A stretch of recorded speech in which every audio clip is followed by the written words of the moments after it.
obviously this was a huge win tonight for Gunderson. I mean, Christian, to come into Prospect, obviously they had a depleted lineup, but to win by 21. Yeah. What were your thoughts on tonight's performance? I just think we came together as a team.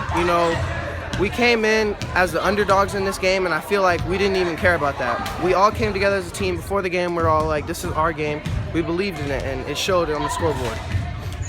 Isaiah, what did you think tonight? I mean, you guys, you and your backcourt, Nate and Rod, you guys had 21 points by halftime. What was it like out there in the first half to take that kind of lead against these guys? Honestly, basically what Chris was saying, at the first 5 minutes, me and Marad got out to a couple breaks, and that's what thrived us most of the time, and our bench was giving us energy, plus along with our crowd, we have a great home support team, and then honestly, it's just that coming in, we knew they were top in the league, undefeated, and that thrived us even more to get a win tonight.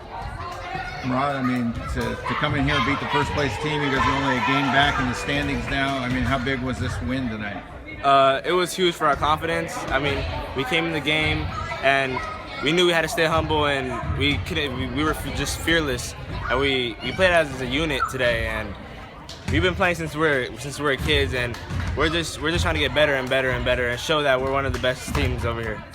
Make our teammates better too. Yeah. You feel like that happened tonight? Yeah. And we're just as a team, we're just trying to make our community proud, our program, and our school in Especially general. our school and our community, because our crowd is based on our whole school. They didn't have to come all the way out here to support us, but they did, and that was a big thank you to them. So this wins for Gunderson, our community, our team, and plus our school.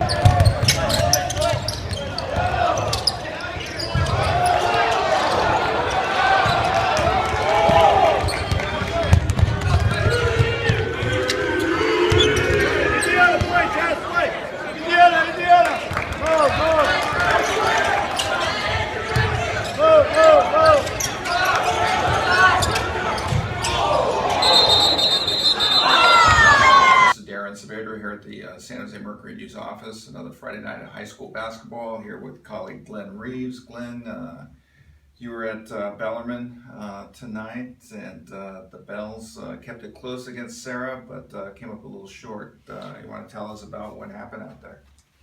Yeah, well, Serra was down 6-0 right at the start, but they took control. They built a 9-point lead on 3 different occasions in the fourth quarter.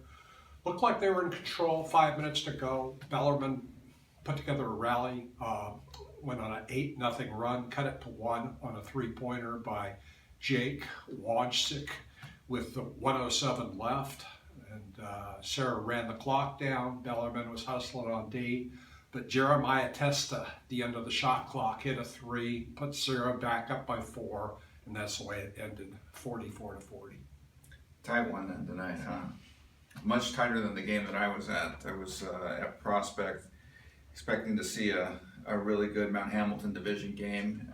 It turned out to be a blowout. Gunderson rolled over Prospect team that was missing 2 starters. Not sure why the 2 starters were not in there. 2 guards. Coach couldn't comment after the game, but clearly that had an impact. Gunderson. Fine-looking team. I hadn't seen them since last season.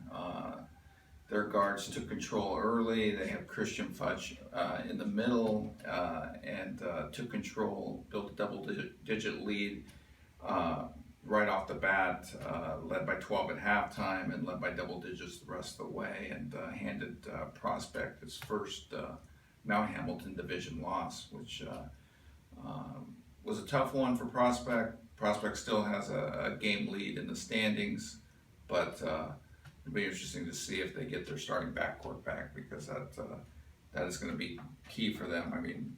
It's about 17 points that they were missing tonight out of their starting lineup, and 2 guys who can get the ball to their big guys. So we'll see what happens going forward. Glenn, we were looking at some of the results tonight. Anything strike an interest from you? Well, Los Gatos got back on the right track after losing a couple. Saw them lose to Gunn, and they lost to Milpitas. Tonight they beat Los Altos by 22. So they were, got themselves righted. Right, and one of the stories of the night, if not the season, the guard at Leland, Nick Murtha. I just want to say that we're really, really happy to see him back on the court after being diagnosed with a brain tumor. believe it was in the summer or maybe even last spring, and it didn't look good there for a while, but he got some good news towards the end of the summer. Fought his way back, underwent chemotherapy through the fall. Coach Steve Ciandel, the former coach at Leland, helped homeschool him during the fall to keep his grades up and keep him in school. He's a senior this season, and tonight he made his triumphant return to the basketball court in a win over Santa Teresa. So we like to hear those kind of stories. Great for Nick. Other than that, I think we're going to sign off tonight. Join us again next Friday. Hello, this is Ray Hackey from the San Jose Mercury News, bringing you Hackey's highlights. Let's start with a couple of hot shooting three-point shooters in boys basketball. We've got Ethan Shen of Cupertino, 5 3-pointers and a 48-46 win over Monte Vista. Then you've got Emilio Licon of Overfelt, also 5 3-pointers. He had 21 points in a decisive victory over James Lick. James Kilbert of Leland had 26 points in a win over Santa Teresa. Trevor Funk of Lincoln, 25 points in a win over Live Oak. And then over in the SCVAL De Anza division, we've got Alex Brackengelke. He had 21 points in a 65-43 win over Los Altos, the reigning CCS Division II champion, if I'm not mistaken. Over in girls basketball, big performance by Tatiana Reese of Woodside Priory, 39 points in a 76-66 win over Harker. Then we had a couple of key big performances in the same game. Pinewood's win over Sacred Heart. Hannah Jump, a freshman, had 23 points for Pinewood. She was outdone, at least points-wise, by Riley Hem of Sacred Heart Prep, who had 24 points, including 6 3-pointers. Final note of the night in girls basketball, Sue Phillips, head coach at Archbishop Mitty, goes for win number 600 tomorrow night against Valley Christian. If I'm not mistaken, only one head coach that I know of in CCS history has reached the 600 mark, male or female, and that would be Steve Kane at Milpitas. So, and also of the former Samuel Air. So, but both schools were in Milpitas. So, we've got a big game tomorrow night. Best of luck to you, Sue.